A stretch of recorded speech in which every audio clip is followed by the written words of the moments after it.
مختلف علاقوں میں سڑکیں کلیئر کرانے پر مبارکباد دی۔ وزیر داخلہ نے شرکاء کو ہدایت کی کہ ریاست کی ریٹ کو ہر صورت یقینی بنایا جائے۔ وفاقی وزیر داخلہ شیخ رشید کی زیر صدارت امن و امان کی صورتحال پر اجلاس ہوا، جس میں وفاقی وزیر مذہبی امور نور الحق قادری، سیکریٹری داخلہ، آئی جی پنجاب، چیف کمشنر اسلام آباد، آئی جی اسلام آباد، رینجرز اور دیگر قانون نافذ کرنے والے اداروں کے نمائندوں نے شرکت کی۔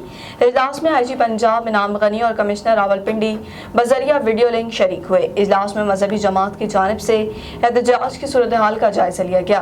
اجلاس میں شہید ہونے والے پولیس کے جوانوں کو خراج تحسین پیش کیا گیا، جبکہ فیصلہ کیا گیا کہ قانون ہاتھ میں لینے والوں سے سختی سے نمٹا جائے گا۔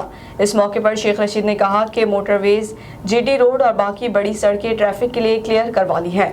اسلام آباد، راولپنڈی میں لیاقت باغ، ترنول، بارہ کہو، روات کے علاقوں کو ٹریفک کے لیے کھول دیا گیا ہے۔